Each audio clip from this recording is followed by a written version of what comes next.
Assalamualaikum warahmatullahi wabarakatuh. Salam sejahtera untuk kita semua. Salam sehat selalu untuk bro and sis dimanapun berada. Selamat datang di Ridho Edik channel Drug Free. Hari ini saya ingin mencoba membicarakan masalah trigger factory. Jadi terjemahannya itu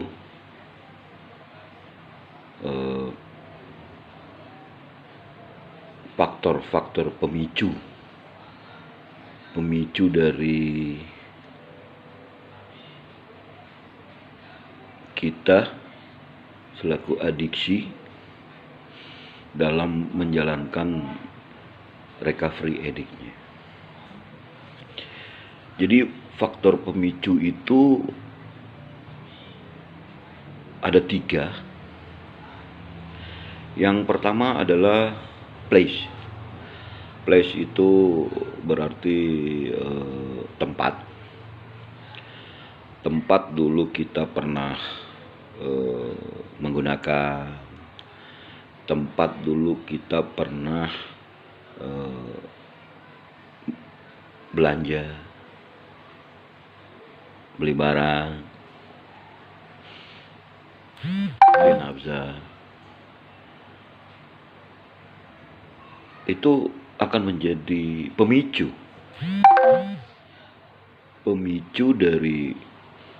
dari kita yang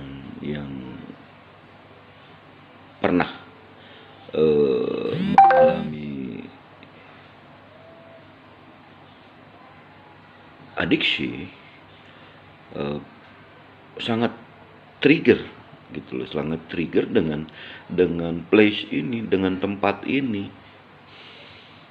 Karena tempat itu akan mengingatkan kita, receiver dari otak kita mengingatkan kita bahwa kita pernah belanja di sana, beli di sana, kita pernah nongkrong di sana, kita pernah make di sana, kita pernah berbuat hal-hal yang pernah kita lakukan, apapun itu bentuknya. Trigger fact yang pertama adalah place, tempat atau lokasi di mana kita pernah menggunakan selaku seorang adiksi. Nah, tempat ini tidak bisa kita hindari dan kita tidak bisa jauhi, karena mau tidak mau secara tidak langsung pun kita akan melewati daerah tersebut, berjalan ke daerah tersebut, atau tidak sengaja tahu-tahu sudah ada di tempat tersebut. Nah, ini kita harus kuat, walaupun merasa gelisah, galau, dan keringat keluar karena trigger dengan tempat yang pernah kita berbuat atau menyalahgunakan nafsu atau belanja, ya itu memang wajar sekali dan harus menjadi titik poin kita untuk kita hadapi trigger place ini. Jangan menjadi pengaruh untuk kita bisa menggunakan lagi. Yang kedua adalah things. Things itu alat-alat yang kita gunakan. Kalau dulu saya waktu saya menggunakan putau, saya ingat sendok, ingat gesper, ingat kalau saya ngedrek ya ingat aluminium foil, korek. Kalau yang sabu ya mungkin bong. Kalau mungkin yang mantan obat itu ya mungkin lempengan dari kertas obat, seperti itu. Nah, ini yang sangat mempengaruhi kita eh, dalam menjalankan recovery addict things tadi gitu. Dan air aqua karena buat bohong itu juga menjadi trigger fact, pemicu juga gitu loh, botol, dan ya alat-alat yang pernah kita gunakan itu juga akan mempengaruhi kita untuk trigger fact gitu loh, untuk eh, istilahnya itu kita galau dalam menghadapi hal-hal yang seperti itu. Namun kiranya untuk menghadapi itu makanya kita harus bisa membawa diri dan mengatasi permasalahan itu dengan berpikir jernih. Kalau kita memang sudah tidak mau menggunakan lagi, kita tidak perlu lagi mengingat-ingat masalah yang pernah kita lalui seperti dulu lagi.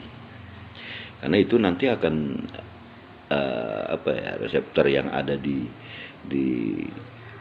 kelenjar otak kita itu akan akan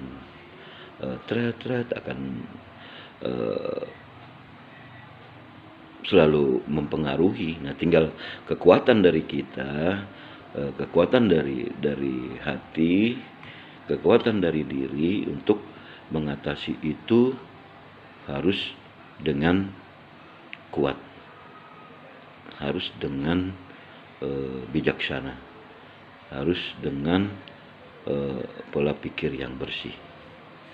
Karena kita tidak bisa menghindari place, kita tidak bisa menghindari things karena ada di sekitar kita. Jadi kita harus kuat menghadapi itu semua. Yang ketiga adalah people. Kalau people itu bisa disebut diartikannya orang ya. Orang berarti mungkin tempat kita membeli, seorang bandar, teman sebaya yang bareng menggunakan sama-sama begitu. Terus teman patungan. Nah, itu juga merupakan salah satu trigger fact bagi pecandu, bagi recovering addict dalam perjalanan recovery-nya. Karena ini akan mempengaruhi dan kita tidak bisa menghindar. Karena mau tidak mau, kapanpun waktunya, one day at a time, kita pasti ketemu dengan mereka. Terutama teman-teman sebaya kita yang masih menggunakan bandar yang dulu pernah kita ngutang, temen dulu yang make bareng, itu pasti ketemu dan tidak bisa dihindari. Nah, dalam hal ini kita harus bisa membawa diri untuk tidak terpengaruh lagi. Nah, ini yang perlu teman-teman semua, bro and sis yang masih dalam dunia rehab, memang tidak segambang kita menghindar dari hal-hal yang seperti ini. Jangan khawatir, karena kita harus kuat dan sehat. Pernyataan kita harus honest, jujur bahwa kita tidak mau menggunakan lagi. Nah, trigger fact inilah yang selalu mempengaruhi pikiran kita. Namun kalau kita berpikir jernih dan memang tidak ingin menggunakan lagi, dan memang jujur menyatakan pada diri sendiri bahwa saya akan menghadapi itu semua dengan baik, ya insya Allah trigger fact yang termasuk dari place, thing, people itu bisa dilewati. Karena di DC pun yang pernah saya dapati itu, kalau memang saya ketemu dengan teman sebaya selagi waktu saya menggunakan, nah itu saya menggunakan teori yang menyatakan di dalam TC itu adalah 20 second split. Jadi 20 detik kita melarikan diri. Melarikan diri itu bukan kita lari, bukan, tapi kita membuatkan suatu statement atau pernyataan, gua nggak lagi, dan sorry, gua nggak menggunakan lagi, oke, maaf, gua tinggal. Jadi kita langsung balik badan, balik kanan, dan tidak ikut atau bertemu dengan mereka, ya kita berbalik badan dan tidak ikut bersama mereka untuk menggunakan lagi. Nah itu yang 20 second split. Nah itu yang perlu kita lakukan. Jadi tidak usah ngobrol banyak-banyak, nanti akan terpengaruh lagi mindsetnya. Terpengaruh, oke deh nanti telepon gue. Itu nanti akan jadi masalah. Nggak usah, oke sorry. 20 detik kita harus membuatkan suatu pernyataan, oke sorry, gue nggak menggunakan lagi, silakan lo menggunakan, gue ada hal yang penting yang perlu gue lakukan, oke, selamat tinggal. Jadi selama 20 detik itu ada statement yang lo nyatakan untuk pergi dari mereka. Apabila lebih dari 20 detik itu akan mempengaruhi diri lo untuk ngeklik lagi dan bisa ikut menggunakan lagi.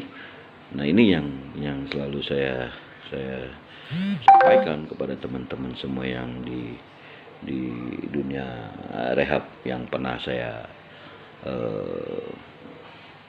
jalani, yaitu hal-hal seperti ini. Biasanya ini ya apabila sudah keluar rumah atau sudah programnya sudah selesai dan ada di rumah, ada temen yang ngajak. Nah ini tinggal kekuatan ini.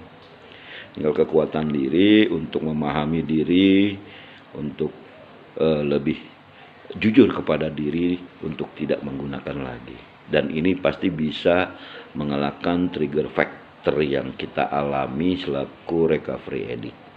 Karena place, thing, people itu tidak bisa kita hindari. Tidak bisa kita pergi kemanapun, place pasti dimanapun tempat ada. Thing juga dimanapun tempat ada. People pun dimanapun tempat ada. Jadi kita bukan menghindar, tapi bagaimana cara kita menghadapinya dengan tidak menggunakan lagi.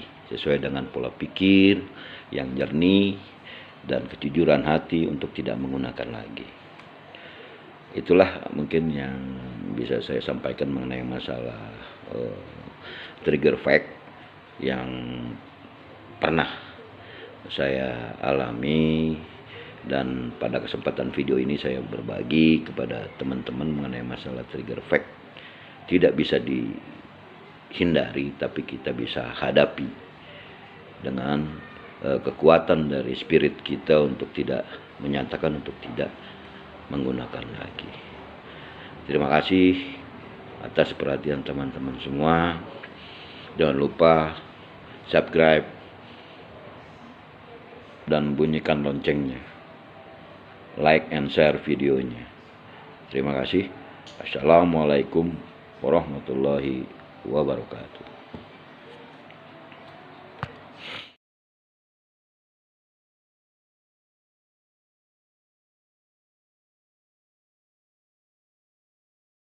Roxanne, all she wants